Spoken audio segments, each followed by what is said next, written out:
के साथ जितना मुझे ध्यान है, पंडित अटल बिहारी वाजपेयी की सरकार ने भी संपर्क साधने का प्रयास किया था। लेकिन नरेंद्र मोदी की नीति बहुत अलग है।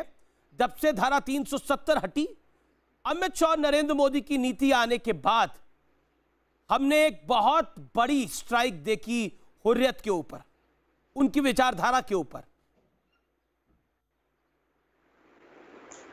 देखिए, अभी अटल जी के जमाने में बात हुई थी, तो अटल जी ने कहा था जमहूरियत, इंसानियत और कश्मीरियत, पर जब ना इनका यकीन जमहूरियत में दिखा जो बंदूक के दम पे आजादी की बात करते थे, ना कश्मीरियत में दिखा जो अमरनाथ पे अटैक करते थे, और ना इंसानियत में दिखा कि जब सुरक्षा बलों के मारे जाने का जश्न मनाते थे।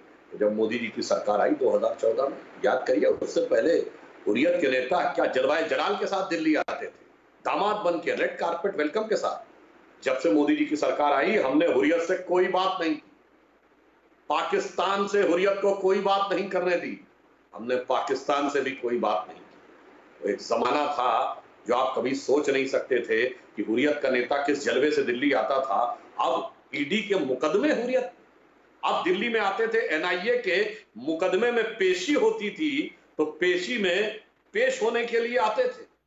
ये अंतर आया हमारे और उनके दौर में, और आखिर में उन्हें रियलाइज होता चला गया कि अब वो जमाने गए जो हमारे लखनऊ की भाषा में कहते हैं अमा मियां, वो दिन लद गए जब उस्ताद लल्लू का फाख्ते उड़ाया करते थे।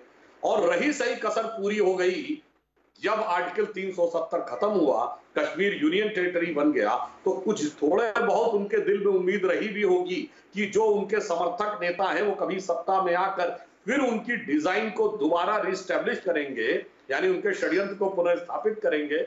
अब वो उनको लगा होगा कि अब तो सब कुछ खत्म हो गया, तो उनको इस बात का रियलाइजेशन हुआ, बहुत देर में हुआ। अरे यही बात तो उस समय जब अब्दुल गनी लोन ने कही थी, तो उनको तो जान की कीमत चुकानी पड़ी थी, और आज ये बात कह रहे हैं। मगर मैं सिर्फ कहूंगा, इन्होंने अभी कहा कि माजिद हैदरी ने, साहब याद करिए, कश्मीर में एक डीआईजी पुलिस के गोली से घायल हो गए, कश्मीर की सरकार ने दिल्ली आने के लिए जहाज नहीं दिया था। मगर जब गिलानी साहब ये पटना में बीमार हुए थे, तो चार्टर्ड प्लेन लेके गया था मुंबई इनका इलाज कराने के लिए। ये जलवा था, और अब जलवा ये था कि हुर्रियत के नेताओं को एनआईए की पेशी में आना था। तो जो आप कह रहे हैं खातिरदारी, वो वाकई बहुत कायदे से खातिरदारी की है, और उसी की वजह से अकड़ ठिकाने आई है इंशाअल्लाह। जी, आरएसएन इस डेवलपमेंट